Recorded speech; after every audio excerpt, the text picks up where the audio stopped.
Hey guys, today on Into Hell, I'd like to show you my new Merc setup and demonstrate a little bit of key and or terror zone farming as we prepare to do the Ubers. So we did get an Act 5 Merc. What have we got on him? We've got the Cure Helm, extremely important to have that cleansing aura as often as possible. Um, we've just got an all-res life leech neck. We've got Lawbringer on the offhand with upgrades for extra damage, because as far as I understand, offhand IAS doesn't really matter. We've got maxed out attack speed Grief in the main hand. I think these are the only two items we actually bothered item upgrading so far on this guy. We put together a Fortitude for him, just in an Archon plate. We've got this 25% max life belt. I kind of vacillate between having this on him and giving him a blood belt for open wounds, but the max life is extremely nice. It pops him up from basically 2.7k to 3.3, and that's before my BO, of course. So for rings, we've just got all res life leech. We've got a Raven Frost on him. We've got some Eth gloves with 20% crushing blow and a chance to reanimate as zombie, and a little bit of fire res cap, which is nice. We've got my old goblin toes on him with the run walk upgrades that I had put on there. So, you know, waste not, want not. Now that I've got these hammerheads, which give basically the same amount of crushing blow, 10 PDR, percent physical damage reduction, and almost 100 life. It's pretty good. Still rocking the Fall from Grace. Like, we're setting up to give ourselves a few item upgrades. Certainly the Chiad's Halo here will let us run a lower IAS weapon base, because it'll take care of 20% of the IAS for us and give us a little bit more leech of each kind, though at the cost of a little bit of flat health and mana. Not too much. But I think the level 4 Holy Freeze Aura will be extremely helpful in further mitigating damage. And we're gonna be putting on some stronger upgrades in like our chest and to replace our current chest and helm slot. And we'll of course be seeing if we can't create some Drax for ourselves to put in the glove slot there. Still, we're not quite, the math doesn't quite math out, even with some pretty strong all-res amulets to replace this really old and sad one. It doesn't quite math out that we can get our fourth source of aura, which would be a dragon on this shield here, or a similar shield. I might try corrupting some shields, as I've been collecting some, to see if we can get something good. But for now, let's get to the action. So, other thing about this mod that's cool, see, you've got multiple terror zones at once, so if you're not a huge fan of logging in and out so often, you can do cow level plus all of Act 4 at the same time. I find that the first half of Act 4 is extremely good for XP, so as a terror zone. I mean in general as well, but we're up to level 97, so we gotta... Terror zones are basically the thing that gives us XP anymore. Speaking of XP, we're getting XP through about level 90 at a pretty similar rate to retail, but since then we've kind of pulled ahead of retail in terms of leveling rate. Or at least that's kind of been my opinion of it. I've never gotten a character to 97 this fast before.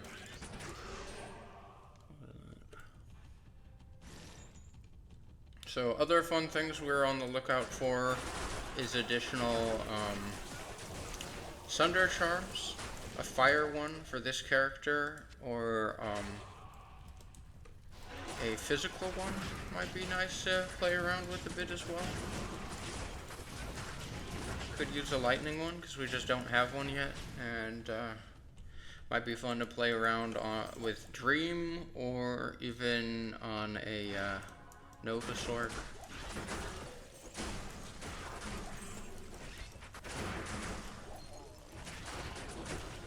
We're paying attention for good bases for us, potentially for the Merc. It's less urgent. Crossbow, Pilum. Obviously we're looking for like just blue charms as well. The blue charms are extremely strong still, and they have really been coming in solid.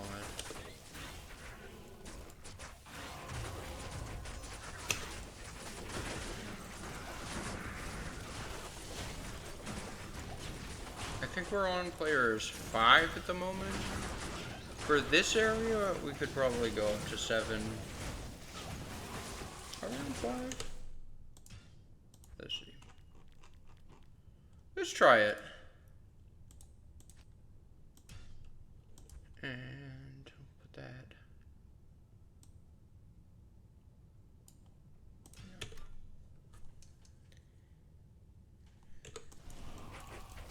See how that does for us. Chaos armor. There's a few white base armor bases we're theoretically curious about, just to try and you know, turn them rare and then roll good things out of them, which is a thing you can do in this mod. Okay. I think we'll be showcasing that in the next video after this one. If all goes to plan, we'll do one more video of sort of like last minute crafting and preparation for the Ubers before we go in. Just to show kind of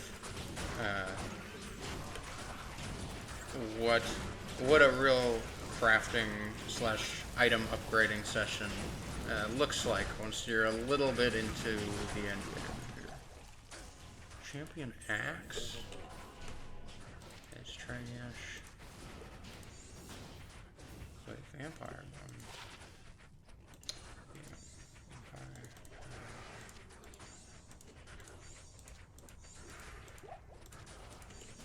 Okay.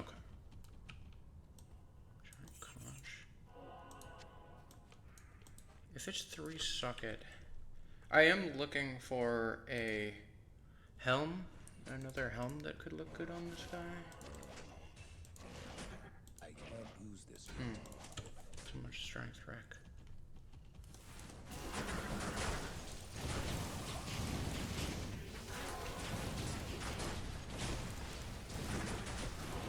As you can see, we're pushing close to 4K life with our buffs up. It's pretty good.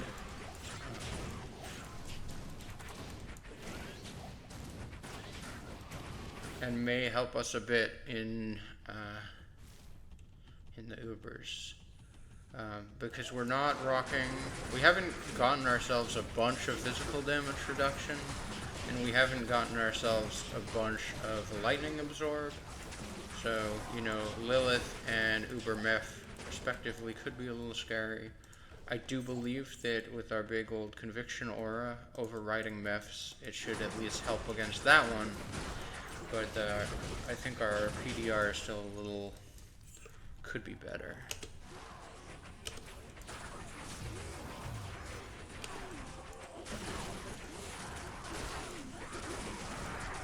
Percent physical damage reduction, I should say. I have not found flat physical damage reduction to show massive returns for me, like on this kind of build. Theoretically, you could with like an energy shield sort, probably still, but I just I haven't really I haven't really found that super good use case for flat damage, like stacking flat damage reduction. It's just like because you need more, so much more all res in hell. Like you have to really be pretty cognizant of that. And we're a build that uses rune words, so we can't just chuck a bunch of ums in a unique. We can't just use a. Maybe our next maybe we'll build a character where we can show that kind of stuff off. Unique with a bunch of like ums and other cool jewels chucked in it. Because that's certainly a way to hit really high power levels. There are some solid units.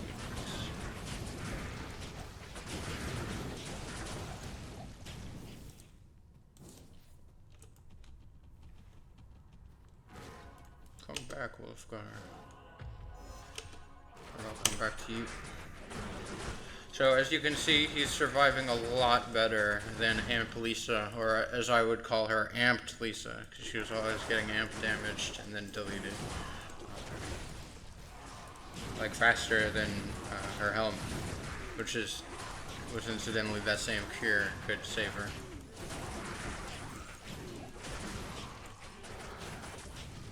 And it's not to say that I think the Act 1 Merc is bad. I think you can get a lot of good out of it, depending on the build and playstyle and what have you. But just for this, having the Lawbringer is so good.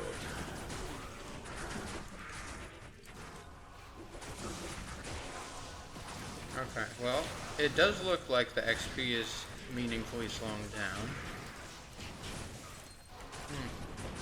Or maybe it was just the shrine that was giving me almost 4k health. Yeah, I guess my natural is more like 3.8 with the buffs.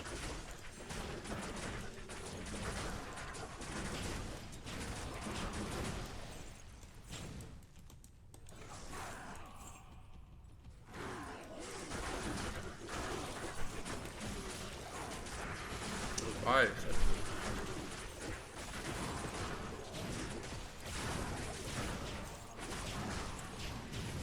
Anything cool?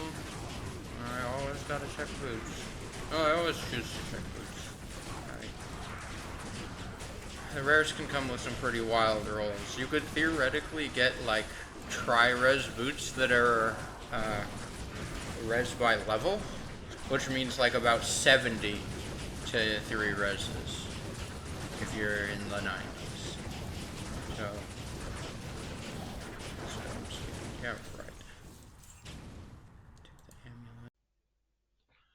So here, aside from just farming chaos, because it's a good place to get jewels and high runes, it's got good density, it's got super uniques guaranteed, and it's got Diablo at the end. We're also curious to see, like, how does player 7 Chaos Sanctuary go? Both on the offensive and the defensive side, right? Should give us a little bit more information for like how much more prep we need to do for the Ubers. Like we can definitely feel against the trash mobs that having that fourth source of aura would be great. Um, and having maybe the Fire Sunder charm as well could help quite a bit. One thing that does feel really good though here is our survivability. We're not really, though we don't have the most physical damage reduction, like percentile physical damage reduction. Being amped doesn't seem that terrible, and yeah, like our sustain is fine basically.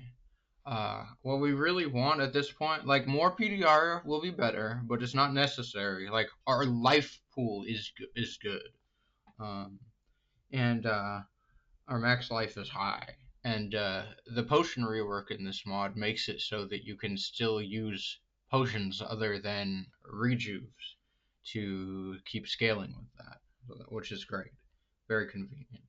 Um, and our reses, especially with conviction, should be fine for meth if we can keep them where they are now while swapping in that shield, that dragon shield, for the fourth source of holy fire aura.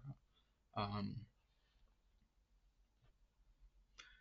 so one thing I'm noticing a bit though with some of the fire immunes, yeah, we want the fire sunder charm for sure, maybe the physical one. But one thing I'm noticing is we could use more crushing blow too. So I think that's probably where a few more of the on item enchants will go once we get our IAS like perfectly taken care of elsewhere, or better taken care of elsewhere.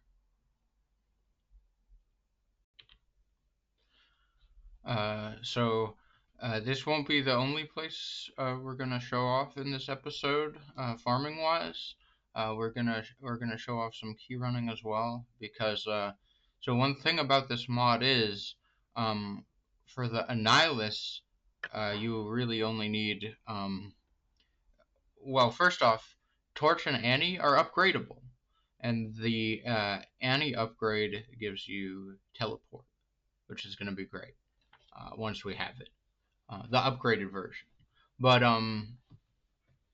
like so, the thing about Torch though is you need to take out the Ubers like 10 or almost a dozen times, maybe it's 11 times, to get your Torch fully upgraded. And they no longer roll like specific to classes, like the skill points. They just roll plus to skills, and like the level 1 the first one you get basically is just like plus 10 all for reses and low for reses, and yeah, putting the grief on the merc isn't because it's the best, it's because it's really cheap in this rune economy. In this economy. But yeah, even these guys don't do too much against us, which is great. Granted, we're not deleting them mega fast, and I think once we have um like the fire sunder and some more crushing blow, it will go mega fast. But and here's where you can really see that we need more CB.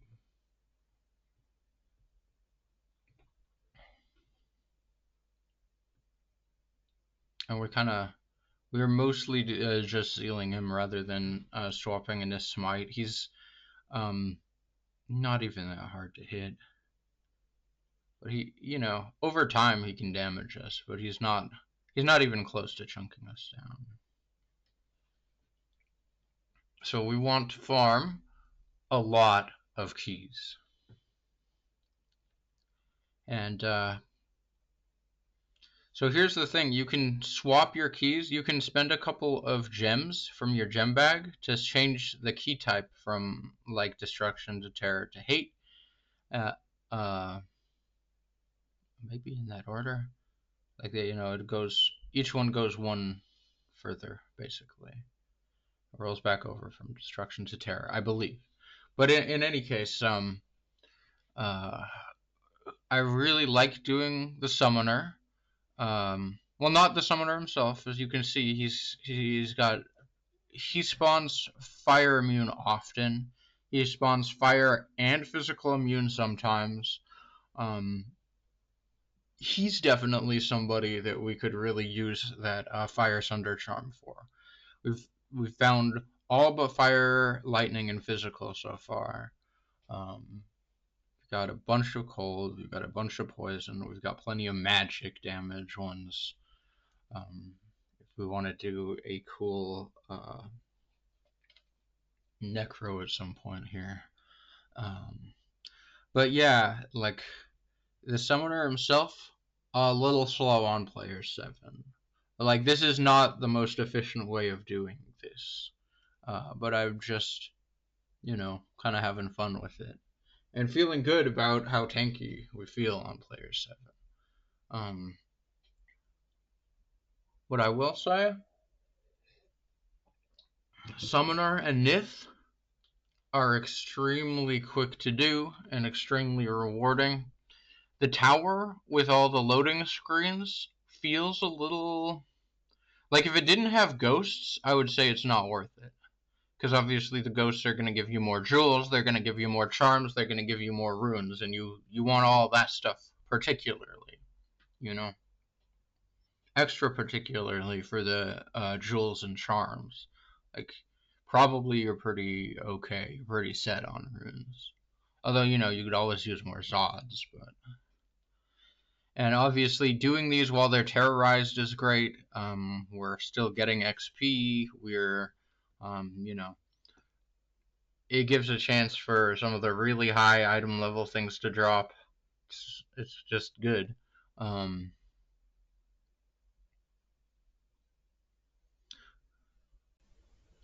we've got more farming ahead of us, obviously.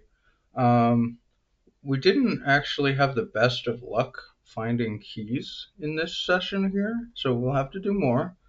But we do end up finding some rather nice charms that we'll be going over in a second here. Including one of the unique charms that buffs block chance.